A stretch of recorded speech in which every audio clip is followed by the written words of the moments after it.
Welcome to the Storybook Garden at Pekin Public Library. I'm here today to encourage you to add marigolds to your home landscape or create beautiful container gardens that can show your civic pride for our Pekin Marigold Festival Garden Contest. It's so easy and such a fun way to beautify our community, provide food for our pollinator pals, bees, butterflies, and hummingbirds, and make our whole city look beautiful.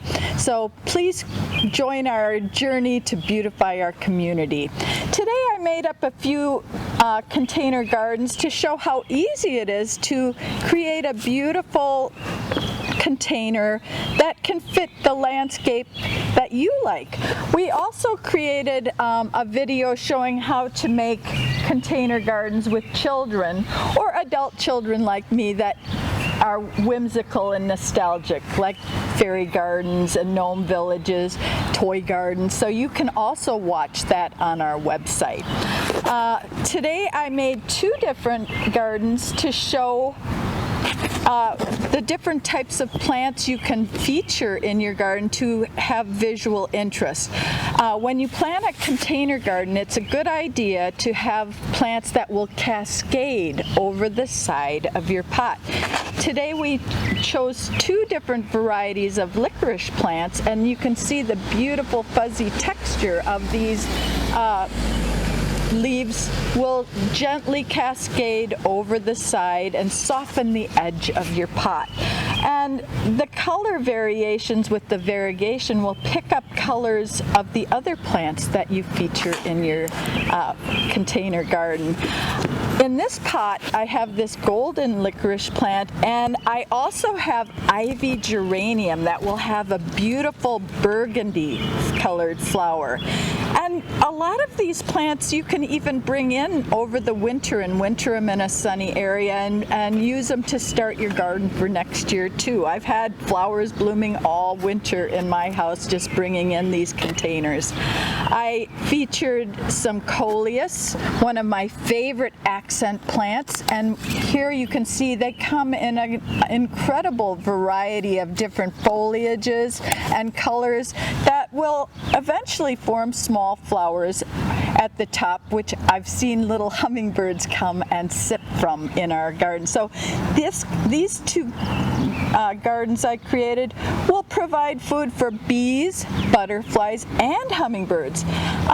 This is another kind of plant you could pop in if you want to help hummingbirds. This is called Lantana, and it's flowering tobacco, and hummingbirds are always drawn to this plant. So it's a nice thing to add into your landscape and also into your container gardens. I have Lantana here, which is a tropical type plant from Africa, and it comes in a rainbow of colors. Here we have pinks and oranges and yellows, which are a perfect foil for our marigolds.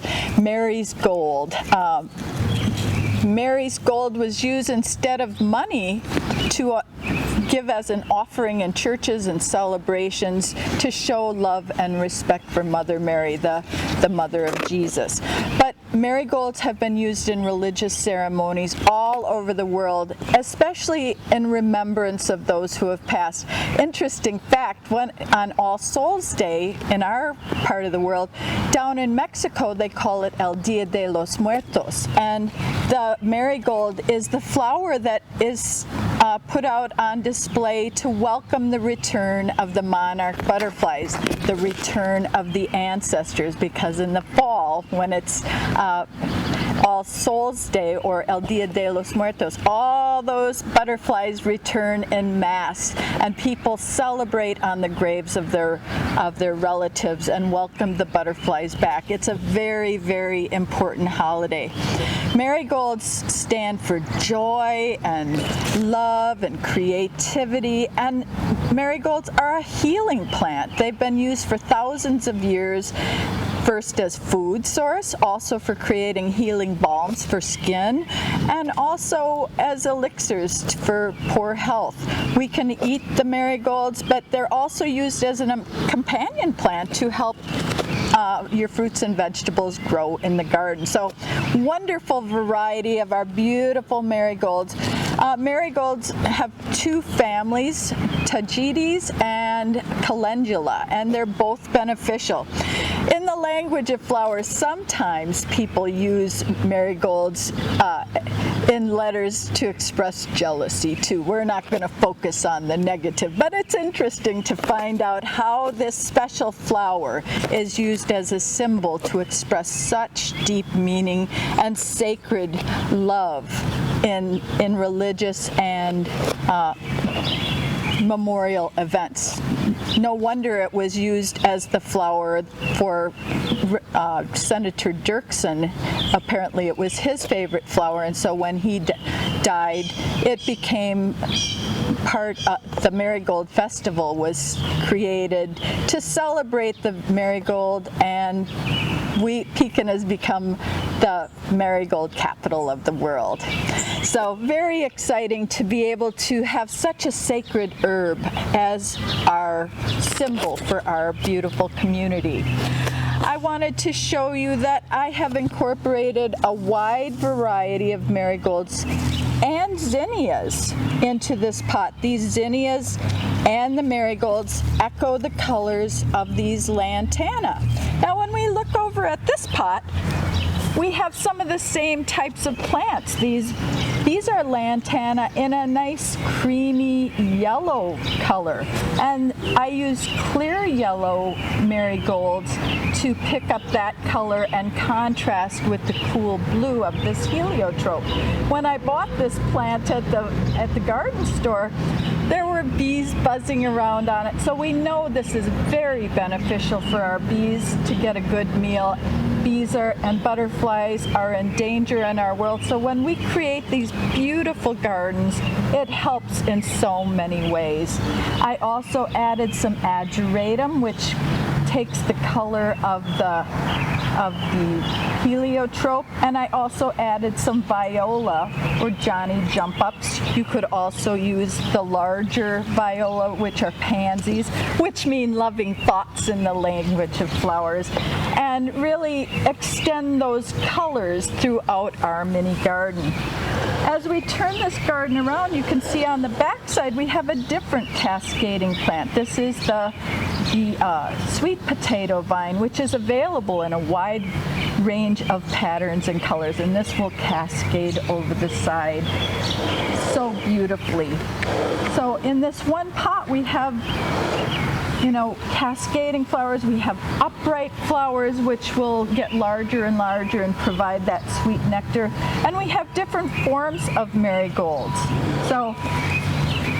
So a great variety is present in both of these containers.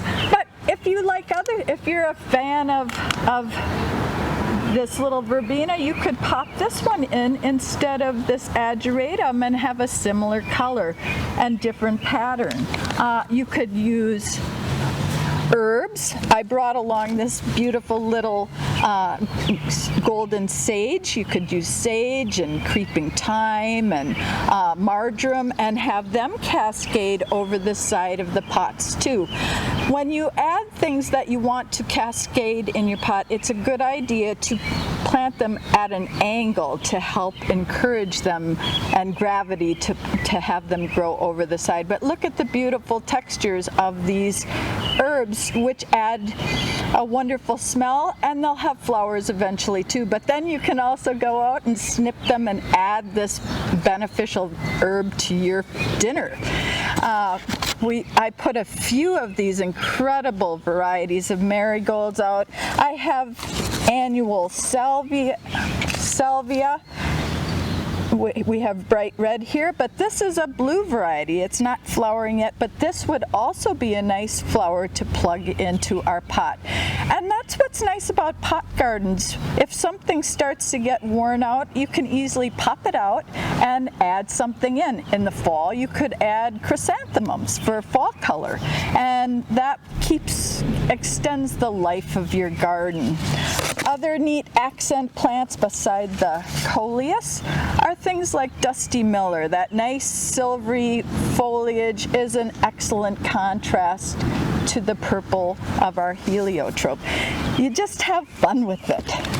And then you can also use greens. This is Swiss chard. These are baby Swiss chards. You can use baby kale plants, and again, you can pick the leaves and use them as they grow amongst your garden flowers, borders, or in your gardens, and you can enjoy them as part of a good meal, make soup, but the beautiful stems and leaves are a beautiful foil for the plants that surround them. I do this all the time in my floral borders.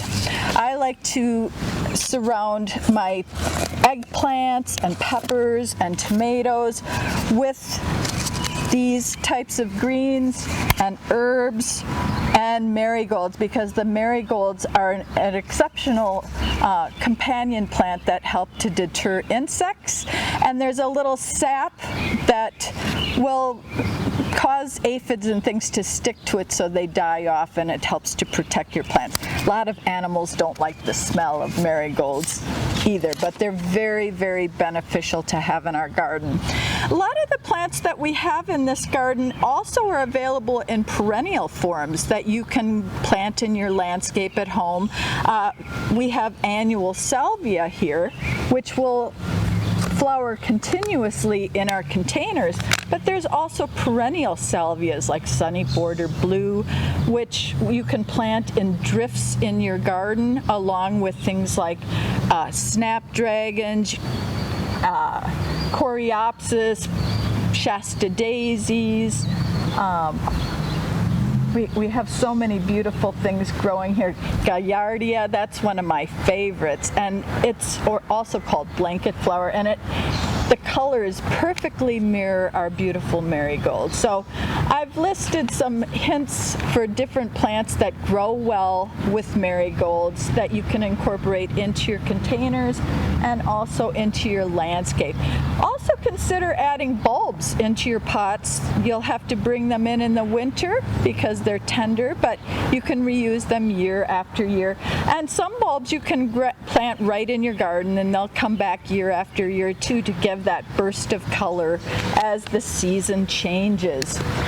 Over here I have a few more cascading plants. We have wave petunias, which will go right over the side, and this is a smaller variety of petunia-like flowers. This little plant will cascade over the side and give that sparkle of that baby blue. We also have upright petunias that grow in a wide range of colors too. So the sky's the limit.